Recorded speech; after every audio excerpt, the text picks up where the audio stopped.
So yun, paalis na kami. Paalis na kami.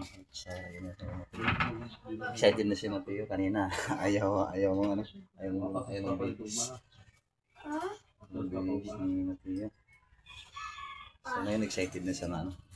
So, alis na kami. Puntang ang Good Mars. Abangan niyo po yung ating pag-vlog doon. Sa Itlon. Let's go. Paalis na tayo.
Dito kami duman sa ano, sa Bugak.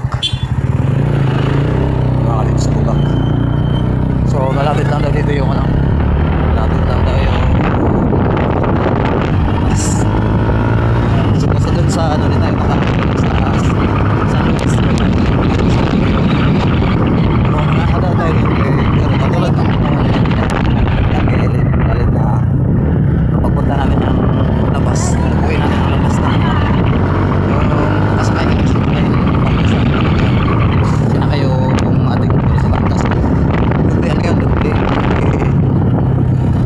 gastos yun kasi ano magkano yun dun sa bangka 300 tunggal kaya dito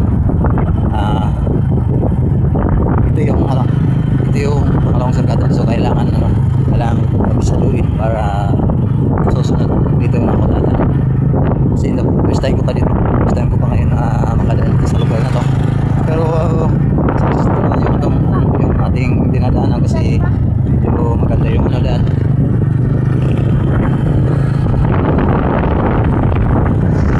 So abangan ko yung ating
wala ka tayo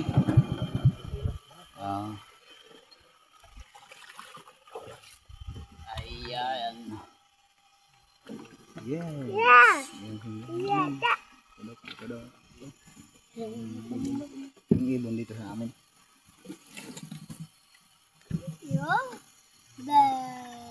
kung nakinalantan tayo ini lah semua na Ako ba yun sini? Ano ba yan? Kasama nagsundo si BB Island. Ang aming birthday girl. Yan. Baka sa uji. Naubusan kami ng gasolina. Nanguha kami ng nanguha kami ng kangkong.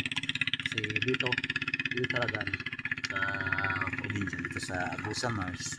Hindi ka problema sa pagkain ng baboy dito kasi itong kangkong ito yung dito sa doon sa Maynila yung kangkong tao yung nagano dito pinakain ng mga tao, pero dito sa amin napakain lang ng baboy ito kasi hindi kami kumakain ito. Baboy lang pwedeng kumain ito kita nyo naman ang tataba yan tataba ng kangkong dito. So ngayon pagapang kami ngayon dito sa gilid kasi naubusan kami ng gasolina.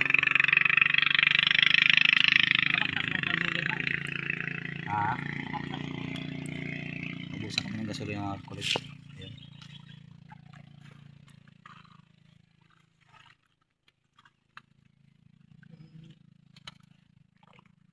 Ito yung maganda, ito yung kagandahan dito sa Agusan Mars kasi marami kang pwedeng gawin dito.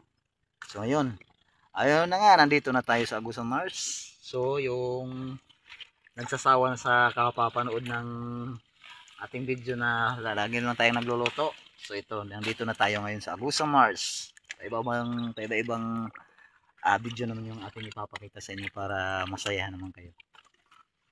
So susunod na araw pa mo siguro ako dun sa yung nagano sa akin na yung nag-request sa akin na manonood ng yung Lake Agusan. So sa susunod na araw siguro pupuntahan natin yun kasi ngayon bukas may pa kami bukas. Pupunta kami dun sa burol ni dun sa sementeryo doon kay Ate Hak. Dadalawin ng si Ate Hak. So kasi kanina hindi kami nakadaan doon kasi yung susi nakalimutan namin ni Kuya Totot. So bukas pupunta kami lang Kuya Junjun doon. Ila Ate Maylin tsaka ila Nanay Aramina. So abangan niyo po kami bukas. Yun.